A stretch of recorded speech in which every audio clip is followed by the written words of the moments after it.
Educator. Today we will start NCERT 7th class chapter number 6 adolescence. Adolescence के बारे में हम पढ़ेंगे stage of growth and changes. मतलब ये स्टेज वो स्टेज होती है जिसमें हमें ग्रोथ और चेंजेस देखने को मिलती हैं हमें हमारी लाइफ में, तो उसको क्या कहा जाता है, उसको एडोलसेंस कहा जाता है। ठीक है, इसके बारे में हम पढ़ेंगे। जैसे इसकी चैप्टर की अब हम स्टार्टिंग करते हैं। जैसे the journey of a plants journey begins with germinations of seeds. मतलब जर्मिनेशंस ऑफ सीड्स से जो है जनरली जो एक प्लांट से क्या होता है, स्टार्ट कहाँ से होती है, उसकी जो लाइफ कैसे स्टार्ट होती है वो हम देख लेंगे। मतलब वो जर्मिनेशन से स्टार्ट होती है।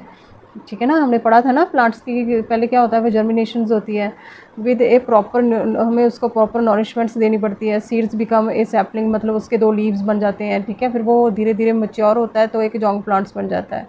ठीक है, उसके बाद वो क्या बन जाता है, एक जॉन्ग प्लांट बन जाता है। This journey is mark by some specific changes. मतलब इसमें कुछ स्पेसिफिक चेंजेस देखने को मिले हमें। पहले उसकी जर्मिनेशन हुई सीड्स की, फिर उसको हमने मतलब उसको पानी दिया, उसको उगाया हमने। वो सीड जो होगा मतलब उसमें वो 2 लीव्स दिखाई देने लगे, सैपलिंग होगी उसकी। सैपलिंग के बाद वो धीरे धीरे मैच्योर हो गया, एक बड़ा प्लांट्स बन गया और एक बाद में एक ट्री में कन्वर्ट हो गया वो। ठीक है ना, एक क्या थी, एक जर्नी थी ना, उसमें कुछ चेंजेस दिखाई देने लगी हमें। Some of the visible changes are increase in height, उसकी इंक्रीज हुई, हाइट हुई उसकी increase. Appearance of more leaves, मतलब उसमें लीव्स हमें दिखाई देने लगे, मोर लीव आने लगे। एंड डेवलपमेंट ऑफ फ्लावर, मतलब डेवलपमेंट ऑफ फ्लावर हुआ और फ्रूट्स हुआ। और एंड न्यू सीड फॉर्म, बाद में क्या होगा, जैसे फ्रूट बन गए उसके बाद क्या होते हैं, न्यू सीड्स फॉर्म हो जाते हैं। और from this seeds new plants emerge, मतलब उसके बाद हम क्या करते हैं, उस सीड से नया प्लांट जो है वो बनता है उस सीड से। ठीक है ना, उससे नया प्लांट ग्रो होता है। इससे क्या होती है, यही हमारी ग्रोथ होती है ना प्लांट्स की। ठीक है ना, नए सीड से, मतलब एक सीड से नया पौधा बनता है फिर। It is quite unlikely the seedling will developing the capability to produce its own seeds immediately after germinations। ये मतलब एक मतलब उसको एक मैच्योरिटी का लेवल चाहिए होता है सीड को। मतलब ऐसा नहीं है कि एक सीड से आप इमीडिएटली मतलब आप जर्मिनेशन कर लोगे। आप एक सीड से उसी टाइम पे एक सीड निकल आएगा और उससे फिर आप जर्मिनेशन कर लोगे, एक पौधा उगा लोगे, साथ के साथ नहीं कर पाते आप। It need grows and reach maturity to become capable of producing seeds. मतलब उसको क्या होना, पौधे को एक मेच्योरिटी लेवल पे जाना होता है, उस प्लांट को। मतलब वो मेच्योरिटी लेवल पे जाता है, उसमें कैपेबिलिटी होनी चाहिए कि वो प्रोड्यूस कर सके सीड्स को। ठीक है ना, जब वो सीड प्रोड्यूस करता है उसके बाद ही हम नया प्लांट जो होता है वो ग्रो कर सकता है, उसके बाद ही जर्मिनेशन होती है। ठीक है, मतलब ऐसे नहीं कि सीधा ही हो जाएगा, मतलब एक सीड से और इमीडिएटली आप उसकी जर्मिनेशन के बाद एक सीड और उगा लोगे, ऐसा नहीं है एक सीड के साथ सीड बन जाएगा, नहीं। Similarly animals also need to grow, मतलब एनिमल्स को भी ग्रोथ चाहिए होती है। And reach to the maturity, और बिफोर दे कैन प्रोड्यूस। मतलब एनिमल्स में भी यही होता है। अब आप जैसे एक डॉग ले लो, डॉग की एग्जांपल भी ले सकते हो, एक कैट की एग्जांपल भी ले सकते हो। मतलब उसमें क्या होता है कि वो धीरे धीरे पहले तो वो बेबी होता है, बेबी के बाद वो थोड़े से ग्रो होते हैं, ग्रो होने के बाद जब वो मैच्योर हो जाते हैं उसके बाद वो रिप्रोड्यूस कर पाते हैं। ठीक है ना, और इसी तरह सम एनिमल्स ले एग, मतलब कुछ एनिमल्स जो है वो ले एग्स करते हैं और जो एग्स होते हैं वो हैच होते हैं और एक जंग वन बनता है। While other like humans directly give birth, जो ह्यूमंस है वो directly give birth to the young one. ठीक है, वो एक जंग वन को डायरेक्टली बर्थ देते हैं। In both case the young ones gradually grow in size and develop over time. मतलब धीरे धीरे जो वो जंग वन होता है वो टाइम टू टाइम, मतलब उसमें चेंजेस आती हैं, ओवर टाइम वो धीरे धीरे डेवलप होता जाता है। ठीक है, ऐसे ही होता है ना, जैसे कि एक जंग वन, मतलब फिर वो उसमें ऐसे नहीं है कि सीधा रिप्रोड्यूस हो जाएगा। मतलब उसमें उसको मैच्योरिटी लेवल पे जाना होता है, मैच्योरिटी लेवल के बाद ही वो उसमें कैपेबिलिटी होती है रिप्रोड्यूस करने की। ठीक है, उसके बाद आते हैं the journey of life of A humans can be divided into 3 stages.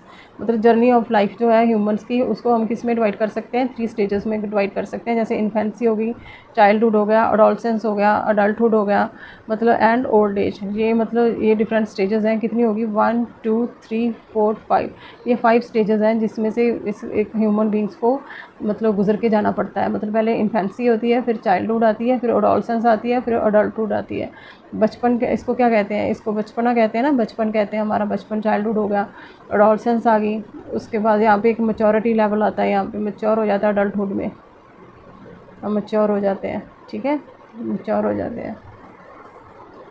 उसके बाद जो अडोलसेंस में मैच्योर हो गए तो अडल्टहुड आता है। उसके बाद आता है हमारा ओल्ड एज आ जाती है, ठीक है। Each person experience the stage at their own pace and the duration of each stage may vary from one individual to the another individuals, मतलब वेरी करती रहती है ये जो स्टेजेस होती हैं। जैसे in from infancy to adulthood होता है, our body undergo various changes. जो इन्फेंसी से अडल्टहुड होते हैं, हमारी बॉडी जो है वो काफ़ी चेंजेस से होकर के गुजर के जाती है वो। Until around 10 to 12 years age, मतलब जैसे 10 to, इसमें हमारी जो होती है ना, काफ़ी चेंजेस होती है हमारी जो ग्रोथ में, काफ़ी चेंजेस दिखाई देती है हमें, ठीक है ना। मोस्ट चेंजेस इस एज में हमें दिखाई देती हैं रिलेटेड, जैसे हाइट और वेट, मतलब जैसे ये चेंजेस होती हैं जो 10 से 12 साल की एज में दिखाई देती हैं हमें। After this other noticeable changes begin अगर marking the onset of the adolescence, adolescence की एज में हमें काफ़ी जो अदर जो चेंजेस हैं वो दिखाई देने लगती हैं, ठीक है। This is a period of rapid growth and development, काफ़ी रैपिड ग्रोथ होती है हमारी, काफ़ी मतलब तेज़ी से ग्रोथ होती है और तेज़ी से डेवलपमेंट होती है हमारी एडोलसेंस में, ठीक है। Typically occurring between the age of 10 to 19, और 10 to 19 की एज में हमें काफ़ी डेवलपमेंट और ग्रोथ दिखाई देती है हमारी बॉडी में, ठीक है।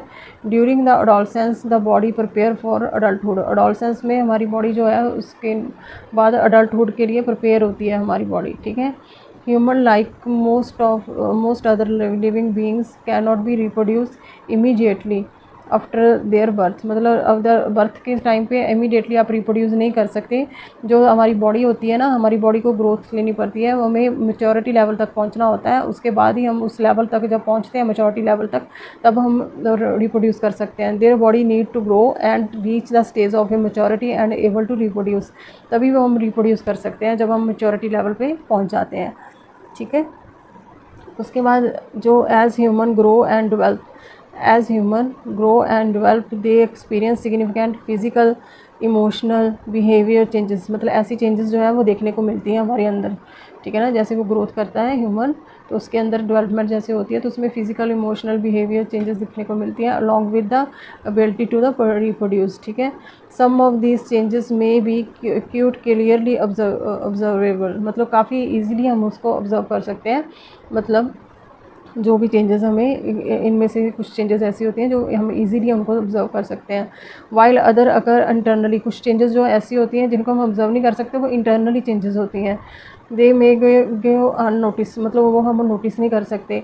In this chapters you will explore adolescence, मतलब आप एक्सप्लोर करोगे, जानोगे अडोलसेंस के बारे में, अंडरस्टैंड करोगे और इम्पोर्टेंस को समझोगे और learn how to handle it the sense of responsibility, जो ये इस हम समझेंगे कि क्यों ज़रूरी है इसे हैंडल करना with the sense of responsibility, इसको हैंडल करना क्यों ज़रूरी है, इसकी इंपॉर्टेंस को अंडरस्टैंड करेंगे और इसको ज़रूरी क्यों है हैंडल करना with the sense of responsibility से।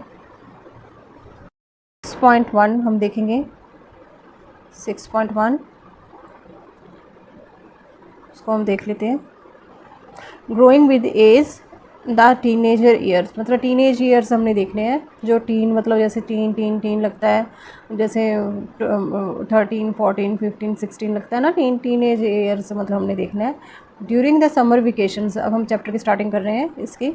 During the summer vacations Venkatesh जो होता है वो विज़िट करता है हिज ग्रैंड पेरेंट्स, मतलब जो उसके ग्रैंड पेरेंट्स हैं उनके घर पे जाता है, उनको मतलब वहाँ पे विज़िट करता है, मतलब नानी के घर दादी के घर जाता है वो। As he enter the house, जैसे वो एंटर करता है हाउस में, हिज 12 ईयर्स ओल्ड कज़न, जो उसकी 12 ईयर्स ओल्ड कज़न है Divyani, come running to greet him, मतलब वो आती है उसको ग्रीट करने के लिए।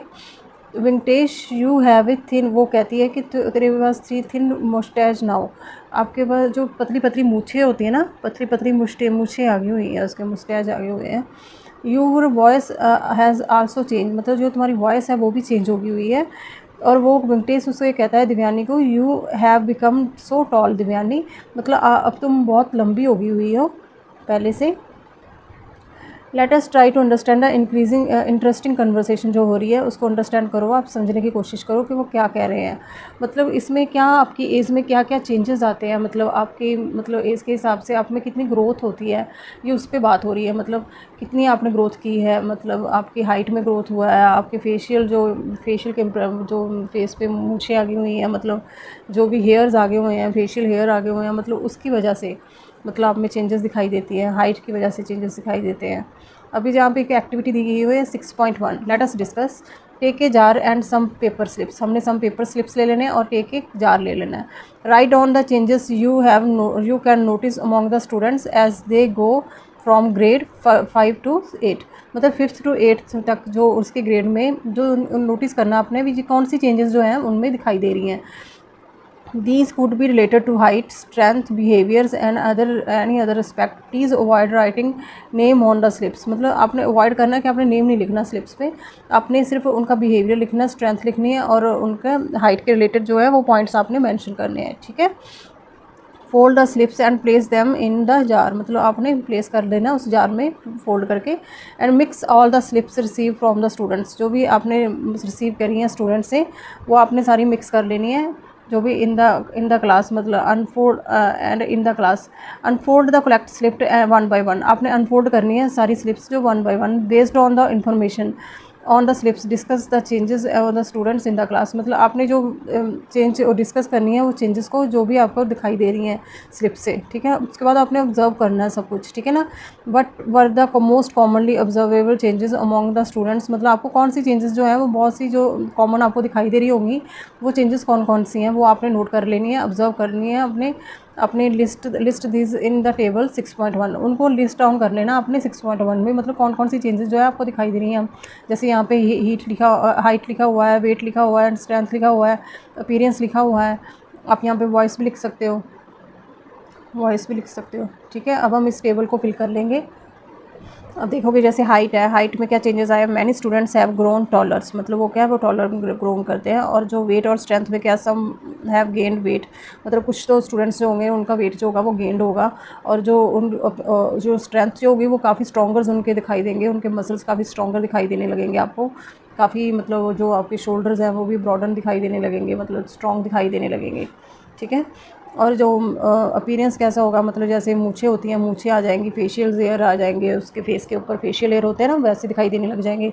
वॉइस में क्या आएगा, जो वॉइस में होगा, जो बॉयज़ की वॉइस है वो बिकम डीपर्स, मतलब वो डीपर दिखाई देने लगेगी आपको, डीपर सुनने लगेगी वॉइस जो है सुनने में, और जो है वो बहुत भारी भारी सी वॉइस जो है वो आपको सुनाई देगी। और जो लड़कियों की वॉइस में भी चेंज आएगा, गर्ल्स की वॉइस में अलग चेंज आएगा, बॉयज़ की वॉइस में अलग चेंज आएगा, ठीक है।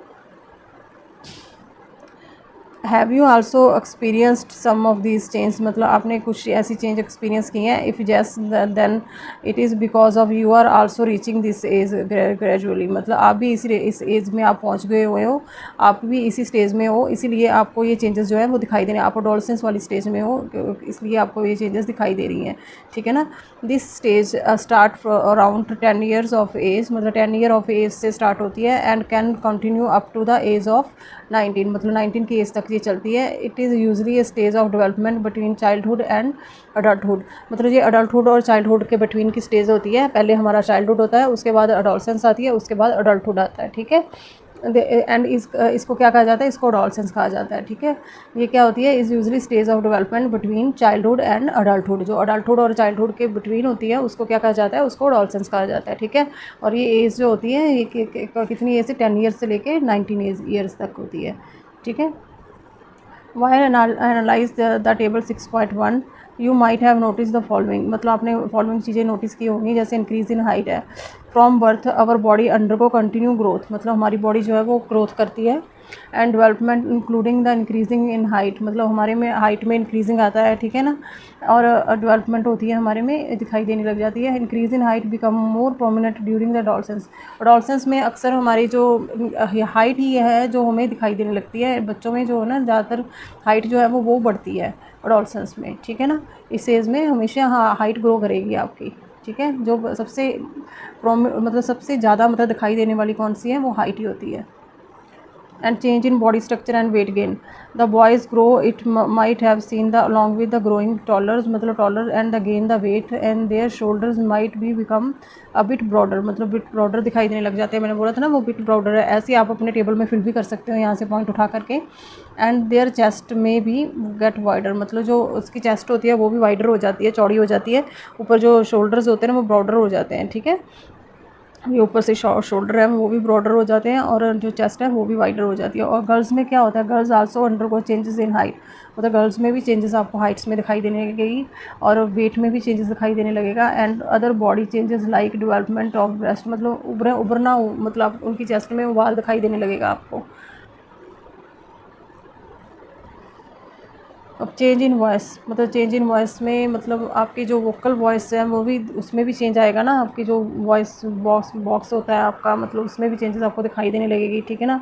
और आपके एडम्स एप्पल जो है वो बन जाता है, आपके गले में होता है, ठीक है ना, जिसको एडम एप्पल्स कहते हैं। थ्रोट रीजन होता है ना, बम्प सा बना होता है उसमें, ठीक है। जो सीन वो बाहर ही दिखाई देने लगता है, हमें सीन होता है ना बाहर से दिखता है। इसके बारे में हम पढ़ेंगे। In adolescence, the boy, the growth of voice box leads the voice of the sound is hoarse। मतलब हॉरस मतलब भारीपन दिखाई देने लगता है उनकी वॉइस में। वॉइस का जो वॉइस बॉक्स में हमेशा उनकी जो वॉइस होगी ना वो हमेशा भारी सी दिखाई देती है, मतलब सुनने में भारी सी होती है। The voice box is structure in the our throat that helps to speak. मतलब वॉइस बॉक्स क्या होती है, कैसी स्ट्रक्चर होती है जो हमें हेल्प करती है स्पीक करने में।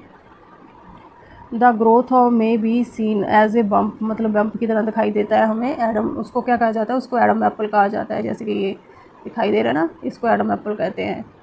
थ्रॉटल के रीजन में दिखाई देता है, ठीक है ना। However it is not noticeable in every individual, मतलब हर इंडिविजुअल्स में नहीं दिखाई देता, ये नोटिस नहीं होता।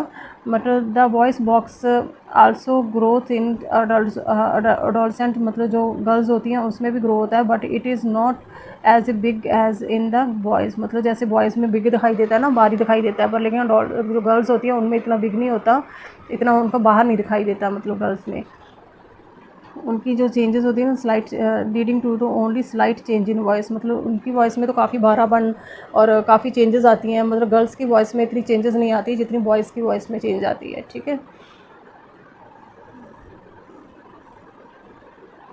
अब इसके बाद आता है appearance of hair in the different parts of body. Both boys and girls experience the growth of hairs in the different part of their bodies such as armpits में, जैसे कि प्यूबिक रीजन में, मतलब प्यूबिक रीजन मतलब जो armpits होते हैं है वो हेयर दिखाई देने लग जाते हैं। और कुछ पब्लिक में जो हमारे प्यूबिक रीजन्स हैं, जैसे कि हमारे प्राइवेट पार्ट्स हैं, उन पर भी हेयर आने लग जाते हैं।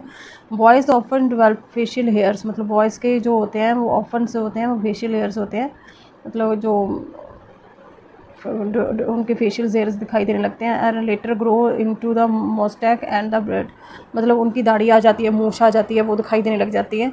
As they move towards the adulthood, जैसे कि वो अडल्टहुड की तरफ जाते हैं तो उनकी मूछें भी दिखाई देती हैं और वो दाढ़ी भी दिखाई देती है। सम बॉयज़ में आल्सो डेवलप चेस्ट हेयर, मतलब कुछ बॉयज़ जो है उनके चेस्ट हेयर भी दिखाई देते हैं, मतलब उनको चेस्ट हेयर भी होते हैं और बैक हेयर भी जो उनके डेवलप हो जाते हैं। They few boy may have no significant hair growth variation in the timing of the appearance of the hair growth is completely normal, मतलब कुछ बॉयज़ में मतलब हेयर्स नहीं भी होते, मतलब कुछ के कम होते हैं, मतलब इतने नहीं होते, वेरिएशंस होती हैं टाइम इनमें, मतलब इनमें जो हेयर ग्रोथ की वेरिएशंस होती हैं, कईयों के पहले आ जाते हैं, कईयों के बाद में आते हैं, मतलब ये सब चीज़ें जो होती हैं ये नॉर्मल होती हैं, मतलब उनमें बॉयज़ में। इसमें कोई ऐसी फ़िक्र करने वाली कोई बात नहीं होती है, मतलब ऐसे होता है कि ये चीज़ सब चीज़ें जो होती हैं ये नॉर्मल होती हैं, ठीक है। जैसे कि चेंज इन फेशियल स्किन्स। अब इसके बाद है change in facial skins and emergence of pimples. कुछ पिंपल्स दिखाई देने लगते हैं ना हमारे फेस के ऊपर, रेडी जैसे एक्ने होता है, एक्ने बन जाता है हमारे फेस के ऊपर। Another common occurrence during the adolescence year in the skin condition is called acne, मतलब उसको क्या कहा जाता है, स्किन कंडीशंस में जैसे अडोलसेंट के टाइम पे हमारे कॉमन अकरेंस आ जाती है, हमारे एक्ने बन जाते हैं फेस पे, in which the small reddish pimples appears, मतलब रेडिश कलर के पिंपल्स जो है वो अपीयर्स होते हैं। These are commonly visible on the face, मतलब हमारे फेस पे दिखाई देने लग जाते हैं ये, ठीक है। Acne occur during the due to the increase in oily secretion, मतलब इस टाइम पे हमारे जो होता है ना ऑयल का सिक्रेशन बहुत ज़्यादा होता है हमारे फेस पे from the skin during the adolescent, मतलब हमारे इस एज में हमें बहुत ज़्यादा, मतलब हमारे फेस पे ऑयल सिक्रेशन बहुत ज़्यादा होता है। That can clog the skin pores, हमें से हमारी जो स्किन पोर्स होता है उनको क्लॉग कर देता है और लीड टू द इन्फेक्शंस, और इन्फेक्शन जो होती है हमारे फेस पे दिखाई देने लग जाती हैं, और जो इन्फेक्शंस होती हैं वही पिंपल्स ही होते हैं ना। While acne in conditions pimples are manifestation on it, मतलब हमारे फेस के ऊपर हमें पिंपल्स दिखाई देने लग जाते हैं उसकी वजह से, ठीक है ना। तो काफ़ी ऑयल सिक्रेशंस होता है हमारी मतलब फेस के ऊपर, ठीक है, मतलब इसकी वजह से हमारे पिंपल्स दिखाई देते हैं। की पॉइंट्स हैं यहाँ पे दिया गया है to remembers whether the changes in height voice and facial hairs it is important to recognise the timing natures and extent of the this change very among the very करता रहता है। मतलब इंडिविजुअल्स में ये जो टाइम होता है ना, जो ये वॉइस का, हेयर्स का, फेशियल हेयर्स का, मतलब ये सब चेंज होता रहता है। किसी के पिंपल्स पहले आएंगे, किसी के पिंपल्स बाद में आएंगे। मतलब इसका कुछ टाइम, मतलब पर्टिकुलर फिक्स टाइम नहीं होता कि आपके इस टाइम पे आएंगे मतलब, ठीक है ना। ये वेरी करता रहता है इंडिविजुअल्स के बीच में, ठीक है। मतलब आपकी किसी की मूंछें पहले आ जाती हैं, किसी की मूंछें कम आती हैं, मतलब बाद में आती हैं ना। दाढ़ी जो है वो कम आती है, किसी की बाद में दाढ़ी ज़्यादा आती है।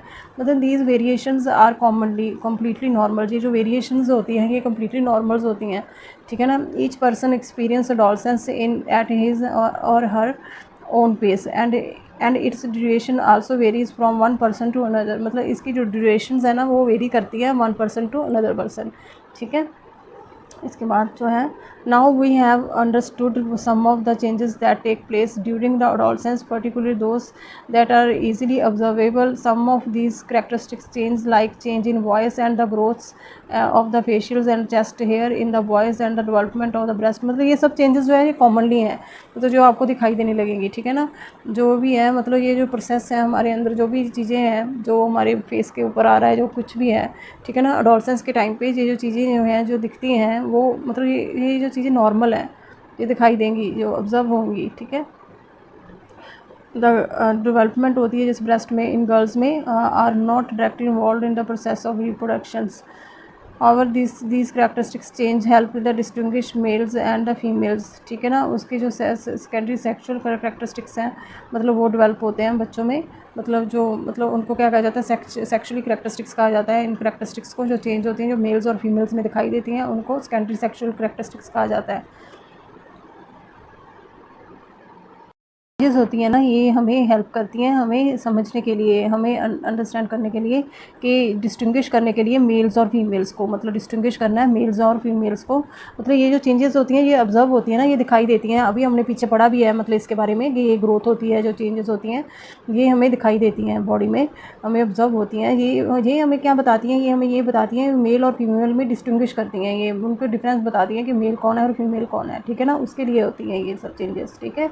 इसको सेकेंडरी सेक्सुअल कैरेक्टरिस्टिक्स कहा जाता है। जो सेकेंडरी सेक्सुअल कैरेक्टरिस्टिक्स होते हैं ये आर नेचुरल साइंस होते हैं that our body is preparing for the adulthood. मतलब ये जो बॉडी जो है वो प्रिपेयर हो रही है हमारी अडल्टहुड के लिए। मतलब ये क्या है, ये एक नेचुरल साइंस होते हैं। सेकेंडरी सेक्सुअल कैरेक्टरिस्टिक्स कौन से होते हैं, ये नेचुरल साइंस होते हैं। They mark the onset of puberty. मतलब प्यूबर्टी मतलब क्या स्टेज होती है, puberty stage in which the body of the adolescent undergo external and internal changes. मतलब एक्सटर्नल एंड इंटरनल चेंजेस होती हैं इसमें। अब देखो यहाँ पे हमने पढ़ा था कि ये प्रोसेस जो होता है, जो भी हमें दिखाई देती है changes, not directly involve in the process of the reproductions.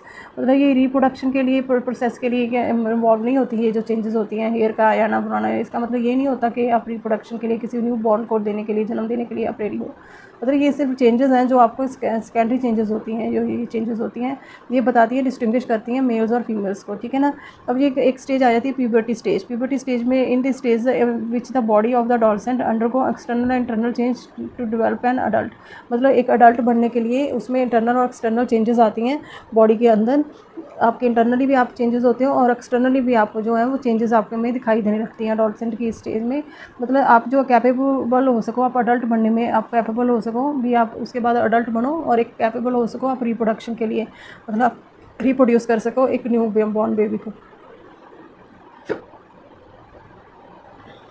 उसके बाद changes that indicates reproductive capability. मतलब जो वो कौन सी चेंजेस है जो इंडिकेट्स करती हैं रिप्रोडक्टिव कैपेबिलिटी को। जैसे अडोलसेंस में is mark out only observable changes. मतलब ऑब्जर्वेबल चेंजेस जो हैं वो दिखाई देती हैं हमें अडोलसेंस में, but also by the internal changes that are not visible from the outside. मतलब जो इंटरनल चेंजेस हैं वो हमें बाहर से, आउटसाइड हमें दिखाई नहीं देती। जो इंटरनल चेंजेस हो रही होती हैं हमारी बॉडी के अंदर वो हमें बाहर से नहीं ना दिखाई देती। मतलब वो जो होती हैं वो अडल्टहुड की तरफ होती हैं, मतलब वो मैच्योरेशन होती है, हमारी मैच्योरिटी के लेवल पे हम पहुंचते हैं उस टाइम पे। One such change is the maturations of various part involve in the process of reproduction. हम जो है वो मैच्योर हो जाते हैं, हम जो हमारे जो वेरियस पार्ट हैं वो इन्वॉल्व होते हैं इन the process of the reproductions. Both boys and girls experience such changes gradually, मतलब काफ़ी मतलब ऐसी चेंजेस हैं वो ग्रेजुअली मतलब उनमें दिखाई देती हैं, बॉयज़ और गर्ल्स में होती हैं। These changes are natural parts of the process, मतलब of the growing up. And ये जो चेंजेस होती हैं ये नेचुरल पार्ट है, मतलब जो भी प्रोसेस ऑफ ग्रो मतलब ग्रोथ हुए ये होती रहती है changes. And important internal changes associated with the adolescent girl is the onset of menstruation cycle, मतलब उनमें मेंस्ट्रुएशन साइकिल होता है जो गर्ल्स में होता है। it recurs generally every 28 and मतलब ये जो होता है मतलब इतनी डेज़ के बाद होता है, मतलब more commonly known as the periods, इनको पीरियड्स कहा जाता है जो बच्चों जो गर्ल्स में दिखाई देते हैं, मतलब ये इतने डेज़ के बाद पीरियड्स आते हैं मतलब गर्ल्स को। Many healthy girls may have no longer and shorter menstruation cycles, मतलब जो हेल्थी लड़कियां होती हैं उनके जो है काफ़ी लॉन्गर और शॉर्टर मेंस्ट्रुएशन साइकिल्स नहीं होते, रेंजिंग फ्रॉम मतलब उनकी रेंजिंग फ्रॉम जो होती हैं वो 21 से 35 डेज़ होती है। जो लड़की जो सही होती है उसकी जो मेंस्ट्रुएशन साइकिल का जो टाइम होता है वो 21 डेज़ से और 35 डेज़ तक होता है, ठीक है। The menstruation cycle is an important natural process, ये एक नेचुरल प्रोसेस है। It is one of the sign of the good reproductive health, मतलब रिप्रोडक्टिव हेल्थ के लिए ये गुड साइन है हमारा मतलब गर्ल्स का। मतलब the phase of the cycles when the blood discharge occur from the body is refer to the menstruations, मतलब ब्लड डिस्चार्ज होता है उसको क्या कहा जाता है, उसको मेंस्ट्रुएशन कहा जाता है, ठीक है। It may be last for 3 to 7 days, मतलब 3 to 7 डेज़ के लिए होता है ये जो टाइम होता है। सम गर्ल्स में फील पेन्स, मतलब उनको भी पेन्स फील होता है, और डिकम्फर्ट इन द लोअर अंडर, जो हमारा पेट होता है ना इसमें काफ़ी मतलब पेन होता है इसमें ड्यूरिंग दीज डेज़, मतलब इस डेज़ के टाइम पे हमें बहुत पेन मतलब फील होता है। Usually by the age of 45 to 55 menstruation जो होती हैं वो स्टॉप हो जाती है नेचुरली, अपने आप जो होती है ना ये बंद हो जाती हैं। Making the end of reproductive capability in the women's life, मतलब वोमेंस लाइफ में कैपेबिलिटी जो होती है रिप्रोडक्ट करने की वो ख़त्म हो जाती है उस टाइम पे। कुछ यहाँ पे ये जो टाइम होता है ना रिप्रोडक्शन का ये जो होता है ये ख़त्म हो जाता है उस टाइम पे। बहुत इंपॉर्टेंट है, इसको हम दोबारा देख लेते हैं। मतलब इसमें क्या होता है, जो एक लड़की की जो हेल्थ है उसके बारे में बताया गया है कि उसको मेंस्ट्रुएशन साइकिल आता है।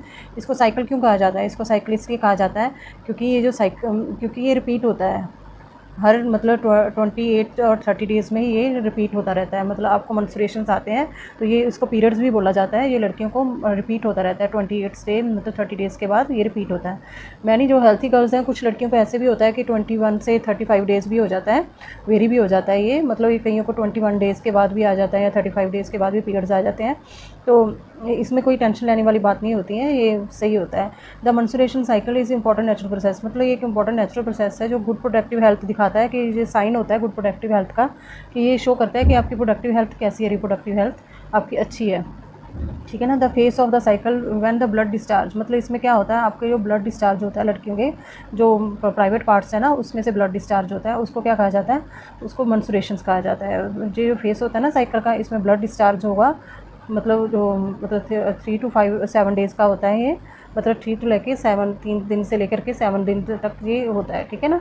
सम गर्ल्स फील पेन, मतलब कुछ लड़कियों को पेन होता है, मतलब कुछ लड़कियों को कुछ ज़्यादा पेन होता है, किसी को कम होता है, ये वेरी करता रहता है। किसी के कम पेन होता है, कोई मतलब हैंडल कर लेती हैं लड़कियाँ, मतलब किसी को बहुत सी लड़कियाँ ऐसी होती हैं जिनको हैंडल नहीं होती। जो एडमंड्स है मतलब नीचे जो हमारा एडमंड्स होता है मतलब वहाँ पे लोअर एडमंड्स में हमें पेन फील होता है, ठीक है इस दिन में। तो ये जो एज होती है एक इसकी लिमिट एज होती है, मतलब 45 to 55 एज में जाकर के ये मेंस्ट्रुएशन जो होते हैं ना ये नेचुरली जो होते हैं वो स्टॉप हो जाते हैं, ठीक है ना। ये क्या होता है ये नेचुरली स्टॉप हो जाएगा, ये मार्किंग मेकिंग ये जो मेंस्ट्रुएशन साइकिल्स होता है ना ये मेंस्ट्रुएशन साइकिल ये 45 to 55 डेज़ का होता है, और जो इसके बाद स्टॉप हो जाता है और एंड हो जाता है हमारी रिप्रोडक्टिव हेल्थ, जो मतलब रिप्रोडक्टिव कैपेबिलिटी होती है ना जो वुमेंस लाइफ में, मतलब उसका एंड हो जाता है इसमें, ठीक है ना। ये इसके बाद इसमें breaking myth about the menstruations के बारे में मिथ भी बताए गए हैं बहुत से। There are many wrong believes हैं अबाउट द मेंस्ट्रुएशंस में, मेंस्ट्रुएशन के बारे में बहुत रॉन्ग बिलीव है। That often lead a unnecessary fears are shame and even guilt, मतलब इवन गिल्ट भी फील होती है, शेम भी फील होती है, डर भी फील होता है। मतलब ऐसा कुछ डरने वाली बात तो नहीं होती है, ये शेम करने वाली बात नहीं है, ये एक नेचुरल प्रोसेस है, ठीक है ना। हर लड़की के अंदर ये होता है प्रोसेस, ये कॉमन बात है, ठीक है। These beliefs have given rise to the certain myths and taboos. Among the such myths and taboos, physical isolations or menstruation girls is unfortunately still quite prevalent. मतलब कुछ लड़कियों को बोला जाता है, मतलब मिथ बनाए गए हैं, मतलब उसमें लड़की को ये कहा जाता है कि काफ़ी शेम फील करा जाता है जब ये पीरियड्स आते हैं, तो काफ़ी शेम फील किया जाता है और लड़की को ये दिखाया जाता है कि तुम सबसे मतलब अब इन दिनों में तुमने अलग रहना है। मंस्ट्रुएशन इज़ ए नेचुरल प्रोसेस, पर लेकिन मंस्ट्रुएशन तो एक नेचुरल प्रोसेस है। इसमें क्या कहा जाता है लड़की को कि आपने जो आइसोलेट हो जाओ, मतलब आपको अलग कर दिया जाता है। आपको मतलब ये जो चीज़ें हैं ये इनको हटना चाहिए, मतलब ये चीज़ें जो होती हैं तो नेचुरल प्रोसेस है। Such myth have no scientific basis, मतलब ये साइंटिफिक बेसिस के ऊपर नहीं होते हैं ये जो मिथ होते हैं। By encouraging a scientific outlook towards the menstruation, मतलब अगर हम साइंटिफिक वे में देखें मंस्ट्रुएशंस को, we can help society appreciate to need them promote a good reproductive health of a woman. अगर हम साइंटिफिक वे में देखेंगे तो हमें जो सोसाइटी को अप्रिशिएट करना चाहिए उस लड़की को, मतलब जो भी रिप्रोडक्टिव वूमेंस हैं उनकी जो ये जो हेल्थ है वो मतलब वो गुड हेल्थ हो सके, रिप्रोडक्टिव हेल्थ जो उनकी गुड हो सके, उसको पॉजिटिव वे में लेना चाहिए। Contributing positively towards the healthier life style of women's, वो अपनी जो लाइफ जो स्टाइल है उसका मतलब अच्छा मतलब भी वो हो सके, ग्रो हो सके। मतलब वो उसको अपने मिथ नहीं बनाना है कि ये ऐसे है और बिलीफ नहीं है, तो सब जो चीज़ें होती हैं ना ये साइंटिफिक व्यू से बिल्कुल गलत होती हैं। मतलब ये जो नेचुरल प्रोसेस होता है इसमें शेम नहीं करना होता। अभी ये जो सारी नॉलेज है आपको मेंस्ट्रुएशन के बारे में बताई गई है, इसके लिए आपने भी शेम नहीं फील करना कि ये क्यों आपके टीचर्स भी बताएंगे आपको क्लास में, क्योंकि ये बहुत इंपॉर्टेंट है आपके लिए, क्योंकि ये आपकी लाइफ के लिए बहुत इंपॉर्टेंट है। आपको समझना चाहिए और जो लड़कियां हैं उनको भी समझना चाहिए कि ये चीज़ जो है कोई टेंशन वाली बात नहीं होती है, ये नॉर्मल थिंग्स है। मतलब और ये लड़कों को भी समझना चाहिए कि इस कंडीशन में जो हमारी बहन है, जो हमारी सिस्टर है और जो जो लड़कियाँ हैं उनको कितनी प्रॉब्लम होती है, तो उनको थोड़े मतलब हेल्प हो सके, ठीक है ना। मतलब आपने ध्यान रखना है, ठीक है। इसके बाद हम देख लेते हैं आगे। Adolescence is not just about the physical change, adolescence एक फिजिकल चेंज नहीं है, it is change associates with reproductive capabilities about the emotions and behaviour. इसमें इमोशन और बिहेवियर चेंजेस भी हैं, इसलिए सिर्फ रिप्रोडक्टिव कैपेबिलिटी के ऊपर नहीं चेंजेस होती हैं, हमारे में एक इमोशंस में भी चेंज आती है और बिहेवियर में भी चेंज आती हैं। लेट अस डिस्कस दैम, अब उसके बारे में हम पढ़ लेंगे। अब 6.3 दिया हुआ है emotion and behaviour changes in adolescence, मतलब जो अडोलसेंस में इमोशन और बिहेवियर चेंजेस आते हैं उनके बारे में हम पढ़ेंगे। एक्टिविटी 6.2 है, लेट अस लिस्ट, हमने लिस्ट करनी है। टेक ए मोमेंट्स और to think if there is any change in your emotions और बिहेवियर्स और that your classmates and friends in the past 1 और 2 ईयर्स, मतलब पिछले आपको 1-2 सालों में आपको आपके इमोशंस में और बिहेवियर में कुछ चेंजेस दिखाई दी होंगी, ठीक है ना। आपके बिहेवियर में भी चेंज आई होगी, आपके इमोशंस में भी चेंज आई होगी। मतलब दीज चेंजेस में भी एक्साइटिंग, मतलब कंफ्यूजिंग और मतलब दोनों ही हो सकती हैं, मतलब एक्साइटिंग भी हो सकती है और कंफ्यूजिंग भी हो सकती है। मतलब ये जो चेंजेस होती हैं इनका हमने इफेक्ट्स देखना है। ये प्रोबेबल इफेक्ट है, let us list some emotional changes, उनको हमने टेबल में लिस्ट करना है along with their probable effect, मतलब उनका इफेक्ट क्या पड़ता है, मतलब कौन कौन से इफेक्ट होते हैं जो जैसे बिहेवियर्स में आते हैं ना। जैसे हमारा मूड जो होता है वो हमारा स्विंग हो जाता है, मूड जो हमारा चेंज होता रहता है, उसके वे of positive growth and development, उसको हमने देखना है, ठीक है ना। कैसे हमारे जो मूड जो है वो बदलते रहते हैं टाइम टू टाइम, हमारा मूड कभी कुछ होता है, कभी कुछ होता है, कभी कुछ होता है। ये जो प्रोबेबल इफेक्ट है ऑन द बिहेवियर जो पढ़ते हैं उसके हमने एंड जो वेज है उनके पॉजिटिव ग्रोथ एंड डेवलपमेंट में हमने वो देखने हैं, ठीक है। उनको ऑब्जर्व करना है हमने, उनको इस टेबल्स में लिख लेना है हमने, ठीक है। जैसे कि ये दिया हुआ टेबल में emotional changes their probable effect on the behaviours and the way of positive growth and development. जैसे कि positive and growth and development में हमारे जो वे है उसमें कौन से मतलब जो सेल्फ एक्सप्लोरेशन, मतलब हमारे कैसे हम जो शो करते हैं, हमारे अंदर कैसी एक्टिविटीज़ आती हैं, हम कैसे उसको वो करते हैं। जैसे कि मूड स्विंग हो रहा है हमारा, ठीक है ना, पहले के इमोशंस चेंज है। Engage in varied activity like music and dance and sports, हम एंगेज होते हैं वेरिड एक्टिविटी में, जैसे कि कभी म्यूज़िक में चले गए, कभी डांस में चले गए, कभी स्पोर्ट्स में चले गए, मतलब हमारा मूड जो है वो स्विंग होता रहता है, ठीक है ना। और इसमें क्या है, हमें अपने जो सेक्स इसमें क्या इन्वॉल्वमेंट करना चाहिए हमें एक्टिविटीज़ में ज़्यादा से ज़्यादा, ठीक है। And may lead to creativity and innovations, जो कि हमें क्रिएटिविटी की तरफ लेके जाएगा, हमें इनोवेशन में लेके जाएगा, ठीक है ना। हमारे अंदर क्रिएटिविटी आएगी और इनोवेशन आएगी, ठीक है। और उसके बाद आता है स्ट्रॉन्ग इमोशंस। स्ट्रॉन्ग इमोशंस कैसे होते हैं, जैसे कि हमारे अंदर जो होती है ना एक भावना आ जाती है, इंक्रीज़ हो जाती है, सेंस ऑफ इमोशंस हो जाते हैं हमारे अंदर। हम जो है वो काफ़ी दया की जो फीलिंग्स जो होती हैं, ऐसी मतलब फीलिंग्स जैसे कंपैशन क्या होती है, दया की फीलिंग आ जानी हमारे अंदर, ठीक है ना। हम जो इन्वॉल्वमेंट इन सोशल वर्क्स, मतलब सोशल वर्क्स में हम सोचने लग जाते हैं, हमारी इन्वॉल्वमेंट जो होती है वो सोशल वर्क्स में होती है। हमारे अंदर सेंसिटिविटी काफ़ी इंक्रीज़ हो जाती है, इमोशन हो जाते हैं हम बहुत जल्दी, ठीक है ना, सेंस में। और एक और देख लेते हैं जैसे कंपैशंस। कंपैशन जो होता है, जैसे कि कंपैशन के बारे में पढ़ लेते हैं, ठीक है। जैसे यहाँ पे डिस्कस किया हुआ था कंपैशन मतलब helping friends and needy peoples. जैसे हम करते क्या है इसमें, हेल्पिंग करते हैं हम फ्रेंड्स की और needy peoples,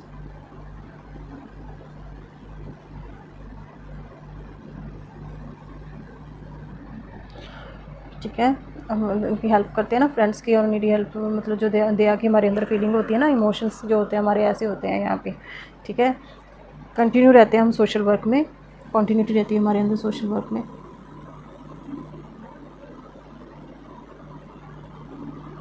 social work,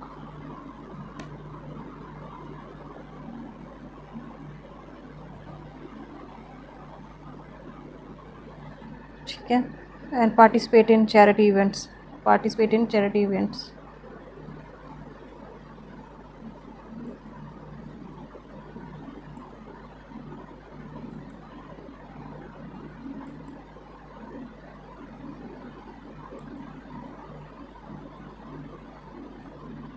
charity events है ना, उसमें पार्टिसिपेट करते हैं हम, ठीक है।